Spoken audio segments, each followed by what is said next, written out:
What's good? What's good? I'm back. Yours truly, the one and only Paul Pickett, host of the Paul Pickett Podcast, aka Triple P, aka the Common Sense Podcast, your source for music, sports, politics, world events, and much, much more. Today, I'm going to react to a video of Patrick Bet David and the gang talking about El Salvador locking up over 60,000 gang members at one time. Before we do that, though, let's give you a word from promopalace.biz. Are you a musician looking for music marketing and promotion? Then look no further than Promo Palace LLC, your one-stop shop for all music promotion services. Services include Spotify playlist pitching, YouTube video promotion, record pool promotion, blog placements, radio airplay promotion, SoundCloud promotion, and much more. With over 2,000 customers and over 10 years of experience in online promotion, Promo Palace LLC is a company you can trust. For more info, please go to promopalace.biz. See you there. That's right. You heard the beautiful lady. If you need online marketing promotions, please go to promopalace.biz, one-stop shop to promote your music product, brand, or your service. All right, let's get into it. Patrick Bet David and the crew, El Salvador locking up. This is a good idea or a bad idea. Watch this. It looks like a sea of skin and tattoos. These images released by El Salvador's government shows the transfer of about 2,000 inmates stripped to their shorts and with their heads shaved to what's been dubbed the country's new mega prison. It just opened. It's believed to be the largest prison in the Americas with a capacity for 40,000 people, and it's the latest step in a controversial crackdown on crime that's caused the country's prison population to soar. Watch the stats, though. Human rights organizations have reported that innocent people have been caught up in the law enforcement campaign. That includes dozens, they say. Notice all their faces are covered, so these guys don't remember them. Last year, the country's president asked Congress for emergency powers to temporarily suspend some constitutional rights after a massive spike in murders attributed to gang crime. It includes that arrests can be made without a warrant and detainees no longer have a right to a lawyer. Private communications of all citizens can also be accessed by the government. Since then, about 64,000 suspects have been arrested. The murder reports fell about 57%. Did you hear that? Year. Okay, go back 10 seconds to hear that stat again. It's important for the audience to hear that. Go right there and play it. Listen to the stat. The government. Since then, about 64,000 suspects have been arrested. The murder reports fell about 57%. Wow. Okay, so pause it. Commentary on it is wild. This Reuters, for whatever reason, flagged this for me and said, warning. They put a warning on this tweet because it might have sensitive content. I'm like, this is not even my tweet. I'm retweeting a Reuters tweet. What? And Reuters didn't get the warning. I got the warning. I'll send it to you. You know what? Let me pause for a second. They have a habit of doing that. I reacted to a video on YouTube. All I did was say, I agree with the video, and they remove my video and not the one I reacted to. And what's sensitive about locking up 60,000 gang members? I mean, what makes this so sensitive? It seems like every fucking thing on the planet is sensitive. You know, y'all just like all bitch made. That's all it is. Rob, if you want to put it up there. So is this a good idea? Or is this a bad idea with what El Salvador is doing? 64,000 people arrested. Crime is down 57%. I think it's great. I think it's great. I think people need to go back and take a look at what really happened in California when Kamala Harris was Attorney General, the three strikes law, Wackenhut building more prisons there, which is prisons for profit. And you see what happened in California. They were trying to drop the crime rate too. And so I think what they're trying to do, they have this terrible crime problem, and they're like, all right, let's just round up all the MS-13 gang members and let's watch the statistics. And unless they're monkeying with the numbers, you've got a 57% drop in murders. Okay, well, guess what's happening? They're getting the outcome they wanted, and you could debate whether you like the way they're doing it. Yeah, like a 50% drop in murder rate anywhere in the world is a good thing. It is a good thing, because this is the thing. I'm a laws of nature guy, so unless you're not killing to defend your life or the lives of your family or to eat, then you're just killing for sport or just killing to kill, and that doesn't align with the laws of nature.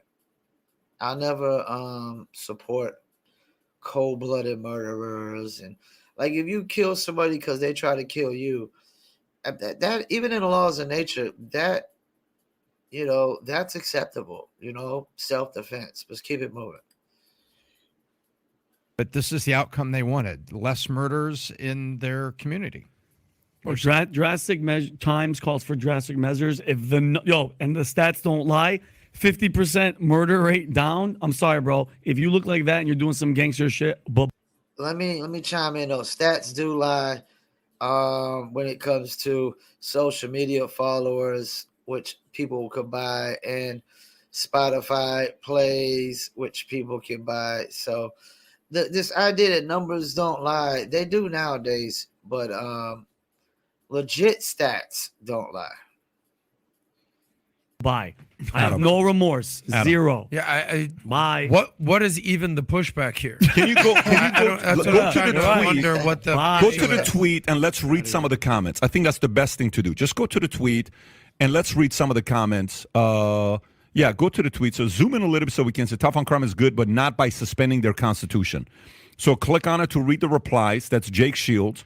I agree. Okay, I agree. But at the same time, if you legitimately commit violent crimes, you forfeit your rights. The only area of concern is the judicial system being corrupt, innocent people being convicted. Agreed. Okay, let's read. How many innocent people died because certain individuals weren't in police custody? Yeah. Go to the next one. And let me chime in real quick. That's the whole thing about what that's supposed to be, what law enforcement is supposed to be about, is when somebody commits a crime, to go after that person, lock them up, and prevent them from committing a crime again. This idea, see, some people think law enforcement should be like equilibrium, where we ain't got where there is no crimes. We don't there's no crimes because we're injecting things in our neck that take away all our emotions, or they think it should be like Minority Report, where they could predict crimes before they happen and stop them before they happen. Well, that's science fiction. That's make-believe, imaginary fairy tales, So law enforcement is supposed to be about stopping somebody from committing the same crimes over and over and over again. I was in El Salvador before they were rounded up and your life was in danger every second you left your house. This is good. Makes me happy. Citizens that want to just make a living. Focus on being harder on crime. Focus on punishing criminals. Focus on squeezing as many criminals in one place as possible can only lead to bad outcomes. Instead, focus needs to be shifted from punishing people to rehabilitating criminals. Here we go. Oh, okay. So hold up. So we're going to rehabilitate people chopping off heads and chopping off arms and limbs with machetes. That's what we're going to do. We're going to try to sit down and talk to them and see if we can figure out why they keep cutting off heads and limbs and killing people over and over again. Get the fuck out of here. Who is this jackass? JD Cartier. Man, get the fuck out of here. This dude's an idiot. Into functioning citizens. Okay, how do you do that is the question everyone's asking, right? I've known family members that we hope could be rehabilitated. The unfortunate reality is that the probability of success is quite low. If the cartel was terrorizing your town, murdered your family members, I have a feeling you would say something different. Bingo. I have a feeling too. Okay, during a time which resembles 1930s, previous decade marked by conflict and eroding world order to COVID, declining institutional trust as multiple layers and across the world spectrum, I feel this doesn't end here. My mother-in-law is El Salvadorian. She grew up there and just went on vacation there and came back last week. She said she felt so much safer this time than any time she can remember. Mm-hmm. They could stay out and go to restaurants at night. She thanked God for it. Wow. I mean, this is the great thing about a platform like this, because This makes me think of my post that I posted on Facebook where I said, when you're on the outside looking in, you never get the whole picture. And it's easy. I see these people posting like,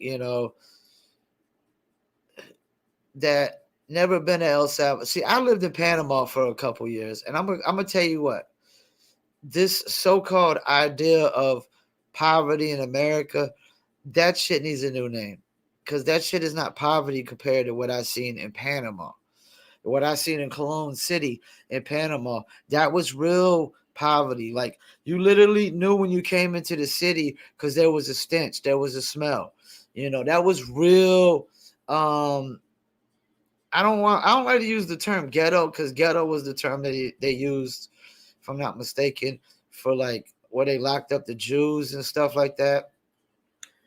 And we're exterminating them. So, like, if we want to call them projects, well, Panama had real projects, and I'm pretty sure El Salvador has got like real poverty. Like, this poverty in America is not the same. There's levels to this shit. Let's keep it moving.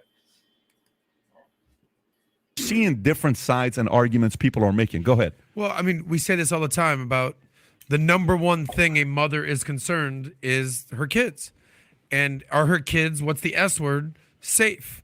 So if you're just The trying S to, we talk about if you could go live anywhere and start a country, where would you go? The number one thing is, are you safe? And it just would seem to be with all these gang members running around El Salvador, just people don't feel safe. Yeah, good point. Like, nobody wants to go anywhere they don't feel safe, or at least a smart person doesn't.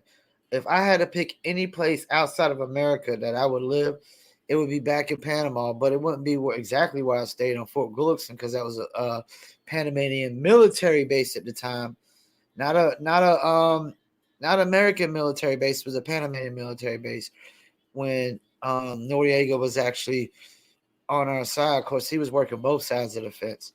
But I would live in Panama City, Panama. Definitely Panama City, Panama. I would feel safe there. Would I feel safe in El Salvador, Venezuela? Maybe certain parts of Mexico, but for the most part, I don't think I will feel safe in Mexico. Definitely wouldn't feel safe in Afghanistan. Probably Somalia. There's a lot of places I wouldn't feel safe at. Let's keep it moving. And, numbers don't lie. If murder has gone down 53% Yeah. 57. since they've started rounding up the MS-13 gang members, the numbers speak for themselves. I think it's a great thing. I get why there is some pause for concern. Are you eliminating the Constitution, whatever that was? Yeah. But whatever they were doing wasn't working. Yeah. It was a murder. It was a murder country. Yeah. So kudos for taking some action. And here. did you? Yeah, and America, if you got a felony, you don't have the right to vote. You don't have the right to bear arms. And a lot of your rights go bye-bye in America when you're a felon. You don't got the right to good opportunity jobs anymore. So this idea that a country can't take away the rights of somebody chopping off heads and limbs and kills your whole family, just for money and power over basically drugs, the drug business, yeah. You guys saw what I saw? Every single one of those guys, they look identical. Exactly. Same tats, Yeah. Same tats. shaved heads. Dude, those guys don't need to be on public. And that's MS-13. Those guys they're not just regular gang members. Though. Those guys are ruthless, bro. Yeah. They're nuts. By the Look way, at that. All the same guy. Very easy to identify you if you have tattoos all On over your your head. face and body. By the way, there's a speech that the president of El Salvador gave. Okay. Well, is it still? Is El Salvador? Let me chime in too. I know they say you ain't supposed to judge a book by a cover, but I see dudes with their whole head tatted, bald head tatted, and their whole body tatted. I'm not thinking that they're the nicest person on the planet. That I'm not thinking that. Especially a lot of these Hispanic gang members do. Like a lot of these, every time I see in the movies, these Hispanic dudes with their whole head tatted, bald head and whole tatted, they look crazy as fuck. This idea you can't judge a book by a cover is bullshit, because some people look crazy as fuck soon as you see them. You could tell that they ain't the type of person that you want to be associated with or be around. The country that has been the Bitcoin country? Yeah, is it? yes. Nayib Bukele? Yes, is that the Nayib same Bukele. guy? Yes. Oh, about time they cleaned this up. It's the same guy that's been He's doing a it. hero of the crypto world. He's doing it. Okay, great. It's making sense now. By the way, he gave Yeah. a speech. It's on my Instagram account. Yeah. It's 2 minutes long. It's in Spanish, but there's what do you call it? Captions there. You have to read the speech he gives. It gives me it's a long time ago. It's like probably 3 weeks ago I posted this. It gives me the chills. If you can keep going down, you'll find it. It gives me the chills on the message right there. He gives this message. We don't have to play it right now, but the way he talks, he says, we know we're a small country. We know our limits, but we're not going to stay small. Okay? We're not here to just be another country in El Salvador. You guys think big. You guys have great things. We respect you a lot. We respect what you've done, but we want to be there as well. The guy speaks like a guy you want speaking on behalf of your country that's not apologizing. He's saying our crime is this. He's saying all this stuff, but we're going to get better and we're going to be a great country. Versus apologizing constantly for being white, apologizing for believing in capitalism, apologizing for being a country that's whooped on everybody, being ashamed of who you are. There's a lot of pride to the way this man speaks. Yeah. Leaders who have pride in their nationality, in their country, in their people, understanding to stay humble, stay, a reasonable individual. He sounds like someone like that. He doesn't raise his voice. He speaks very calmly. If you've not heard this speech before, highly recommend watching this speech. It's powerful. So if you like this clip and you want to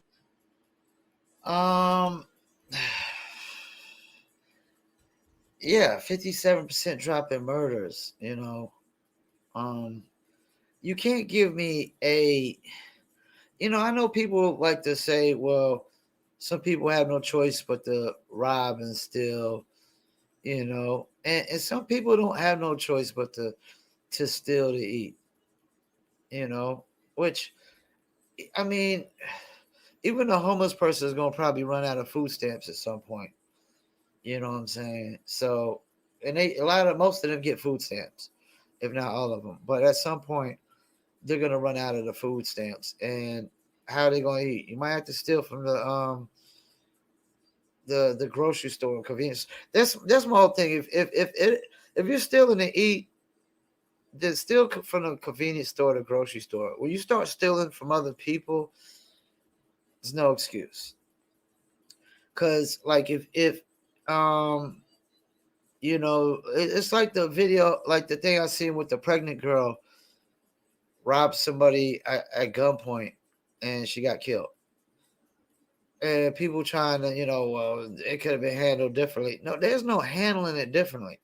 It's easy for somebody to say that when they never had a gun pulled on them.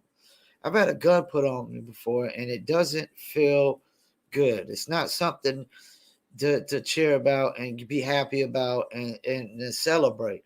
And there's a rule to when you pull a gun. First rule of pulling a gun is you pull the trigger, because if you don't pull the trigger, it could come back to haunt you. And that's what it did. I don't feel sorry for people who pull guns and don't pull triggers, because that can come back to haunt you, because you could rob somebody who has no gun, and then they could go and they could go home and get that gun and come back out and start looking for you and catch you slipping and shoot you dead. And because you didn't follow the very first rule of pulling a gun. You break the very first rule. Whatever happens to you after that, I don't feel sorry. I know people are like, oh, well, she was pregnant. I really don't want to hear that with y'all pro-abortion people out here, bitching and complaining that you can't get abortions. Like, y'all really even give a shit about life in the first fucking place. Like, you even really care about human lives in the first fucking place, Because I can tell you what, who ain't getting abortions? Every other fucking mammal on this earth and every other fucking animal on this earth is not getting fucking abortions. And animals die all the time in birth, but that's part of life.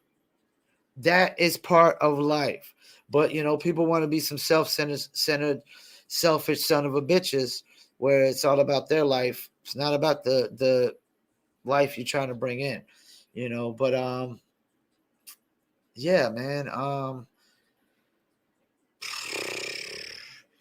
Big up to El Salvador, 57% drop. Do what you got to do, man. When we're talking about murders, we're talking about cold-blooded murderers that you're not killing to eat, or you're not killing for self-defense. You're killing for sport. And when you kill for sport, I mean, that goes against laws of nature and the laws of man. They got to be stopped. Once again, thank you for tuning in. Paul Pickett Podcast. And I'm out.